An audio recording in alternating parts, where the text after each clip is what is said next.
여러분, 혹시 몸이 으슬으슬하거나 속이 불편할 때 생강차 한 잔을 마시면서 이걸로 다 해결되겠지 하고 안심하신 적 있으신가요? 실제로 생강차는 수천 년 동안 동서양을 막론하고 민간요법의 대표주자였습니다.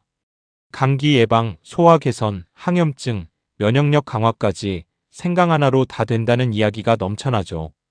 그래서 많은 분들이 아무 생각 없이 건강에 좋다는 생각만으로 매일 생강차를 즐겨 드십니다. 그런데 오늘 이 영상을 끝까지 보신 후에는 생강차를 마시기 전에 반드시 확인해야 할 것이 있다는 사실을 알게 되실 겁니다. 특히 특정 질환을 가지고 계신 분들, 특정 약물을 복용 중이신 분들, 그리고 지금 항암 치료를 받고 계신 분들에게는 생강차가 독이 될 수 있다는 충격적인 사실이 이미 과학적으로 밝혀졌습니다.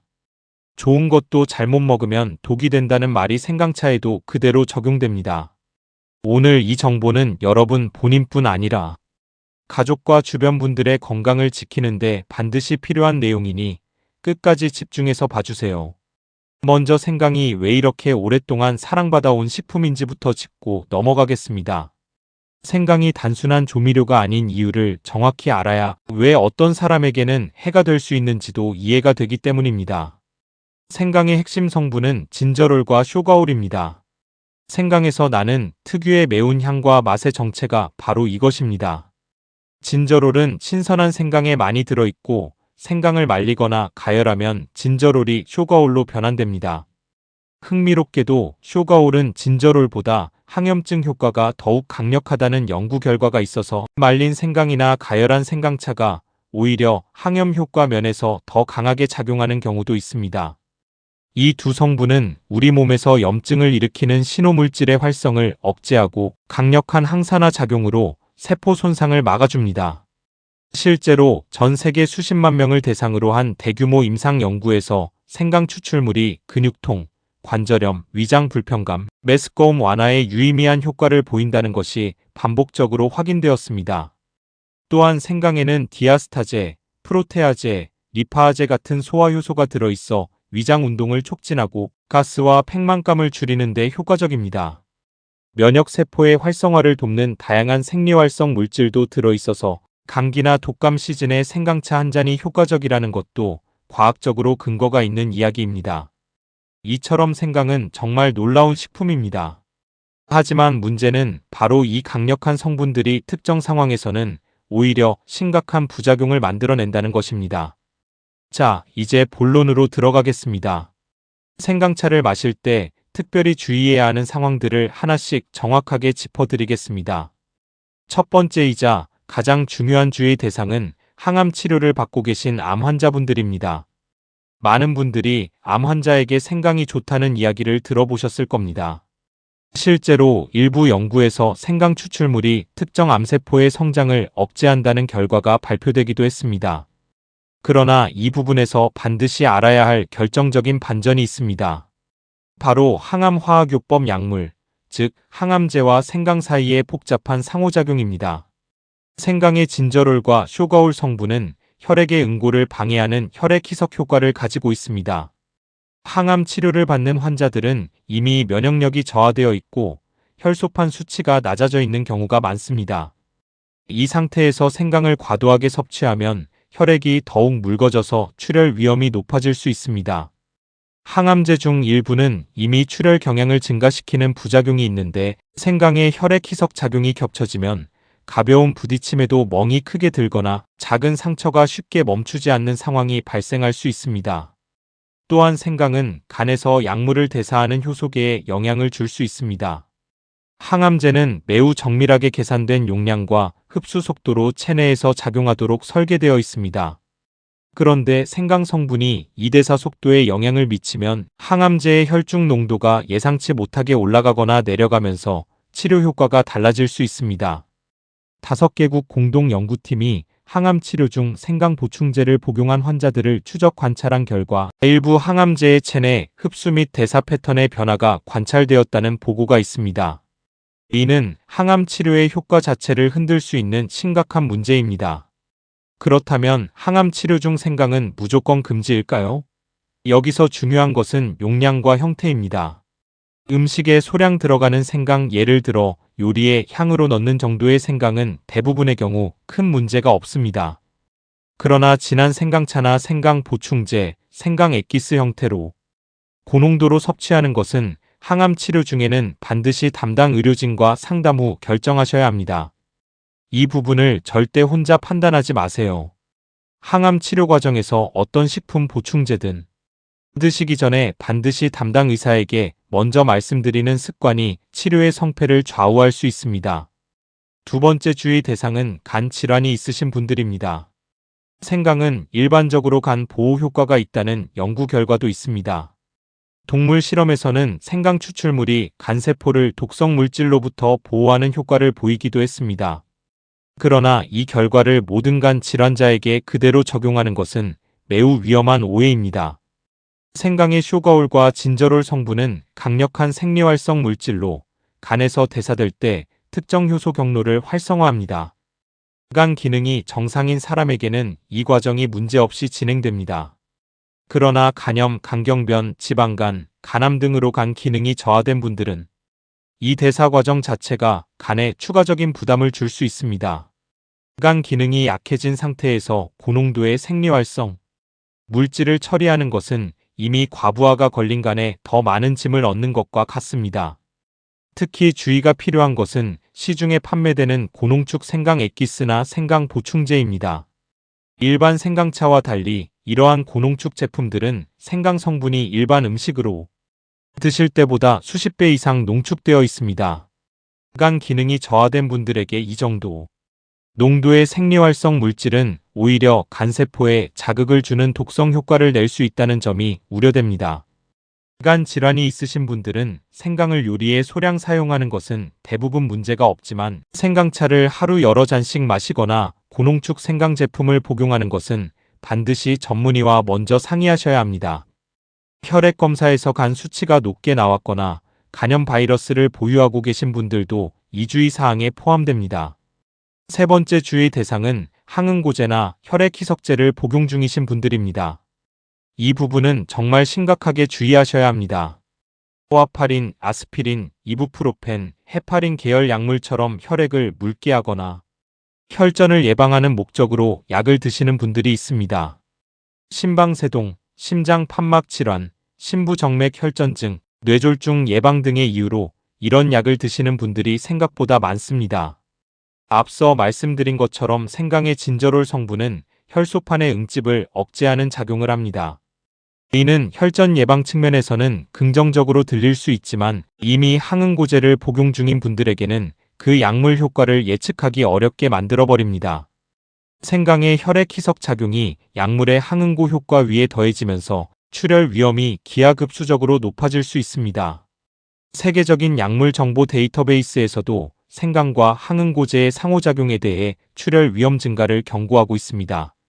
실제로 항응고제를 복용하면서 생강을 많이 드신 환자에서 INR 수치, 즉 혈액 응고 지표가 크게 변동한 사례들이 보고된 바 있습니다.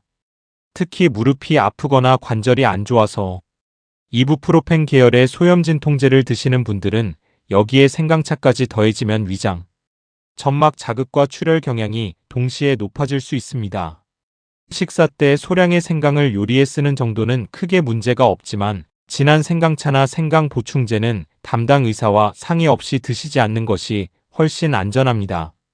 네 번째 주의 대상은 역류성 식도염이나 위궤양이 있으신 분들입니다. 생강은 위산 분비를 촉진하는 성질이 있습니다. 소화가 약한 분들에게는 이 효과가 긍정적으로 작용하지만 이미 위산이 과도하게 분비되거나 위 점막이 손상된 분들에게는 정반대의 결과를 냅니다. 역류성 식도염 환자가 생강차를 마시면 위산 분비가 더 자극되어 식도 역류 증상이 오히려 악화될 수 있습니다. 위궤양이 있는 분들에게는 진저롤과 쇼가올이 위 점막을 자극해 통증이 심해지거나 궤양 부위가 더 자극받는 상황이 생길 수 있습니다. 속이 쓰리거나 위장이 예민하신 분들이 생강차를 마시고 나서 증상이 더 나빠진다면 그것은 몸이 보내는 명확한 신호입니다. 이런 분들은 공복에 생강차를 마시는 것은 절대 피하시고 드시더라도 식사 후 소량만 그리고 반드시 묽게 타서 드셔야 합니다. 5번째 주의 대상은 임산부 분들입니다. 생강은 오심과 구토 완화에 효과적이어서 임신 초기 입덧에 생강차를 드시는 분들이 많습니다. 실제로 소량의 생강은 임신 중 입덧 완화에 도움이 된다는 연구 결과가 있습니다. 그러나 임신 중 생강 섭취는 하루 일지를 초과하지 않도록 전문가들이 권고하고 있습니다. 생강의 자궁 수축 촉진 가능성 때문에 임신 후기에는 특히 주의가 필요하며 과도한 섭취는 태아에게 영향을 줄 수 있다는 우려가 있습니다. 임신 중에는 어떤 식품이든 평소보다 더 신중하게 접근해야 하고 생강차도 예외가 아닙니다. 드시고 싶다면 산부인과 전문의와 먼저 상의하세요. 6번째는 열이 많은 체질이거나 현재 고열 증상이 있는 분들입니다. 생강은 한의학적으로 따뜻한 성질, 즉 온성이 강한 식품입니다. 몸이 차가운 분들에게는 혈액순환을 돕고 몸을 덮여주는 효과가 탁월합니다. 그러나 이미 몸에 열이 많은 분들, 즉 상열감이 심하거나 열성 체질인 분들 또는 현재 고열로 앓고 계신 분들에게 뜨거운 생강차를 드리면 몸속 열기를 더욱 부추겨 증상을 악화시킬 수 있습니다. 얼굴이 자주 붉어지거나 더위를 많이 타거나 잠들 때 몸이 뜨겁게 느껴지는 분들은 생강차를 자주 드시는 것이 맞지 않을 수 있습니다.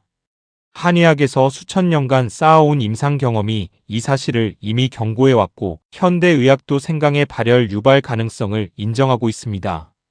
7번째는 혈압약이나 당뇨약을 복용 중이신 분들입니다. 생강은 혈압을 낮추는 효과가 있을 수 있습니다. 이 자체는 좋아 보이지만 이미 혈압약을 드시는 분들에게는 혈압이 지나치게 떨어지는 저혈압 상태를 만들 수 있습니다. 어지럼증, 두근거림, 실신 같은 증상이 바로 이 저혈압의 신호입니다. 혈당 강화제를 드시는 분들도 마찬가지입니다. 생강의 혈당 저하 효과와 약물 효과가 겹쳐 저혈당 위험이 높아질 수 있습니다.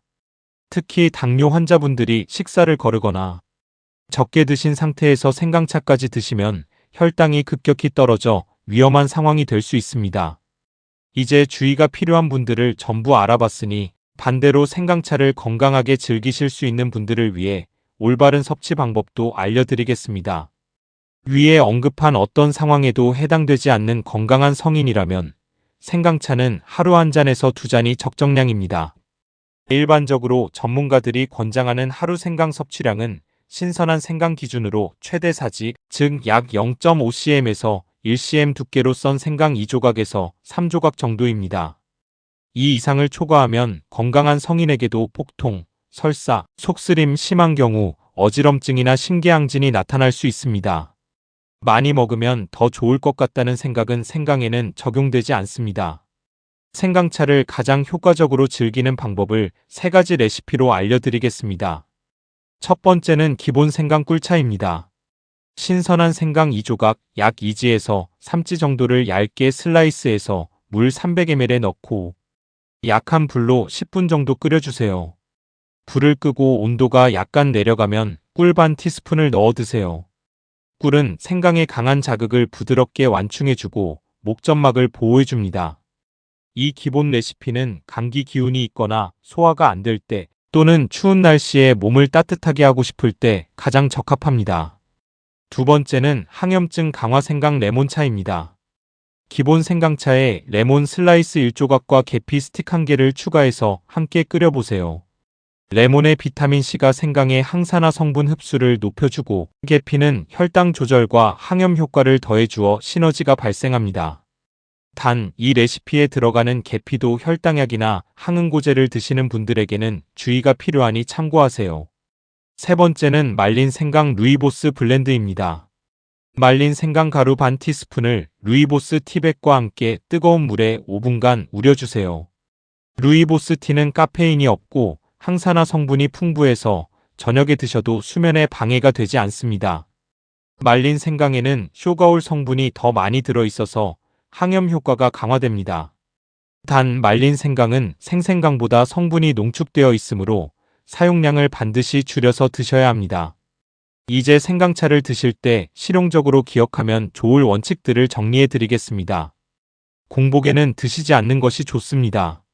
생강은 위산 분비를 자극하기 때문에 공복 상태에서 마시면 위장이 예민하신 분들에게 속쓰림이나 복통을 일으킬 수 있습니다. 가능하면 식사 후 또는 간식과 함께 드시는 것이 가장 안전합니다. 온도도 중요합니다.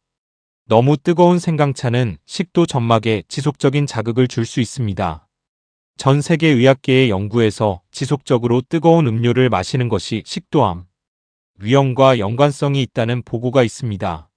혀가 살짝 따뜻하게 느껴지는 정도, 즉 60도 이하로 식힌 후 드시는 것이 좋습니다. 생강차를 드신 후에는 물을 충분히 마셔주세요. 생강의 매운 성분이 구강과 식도 점막에 남아있으면 지속적인 자극이 될 수 있습니다.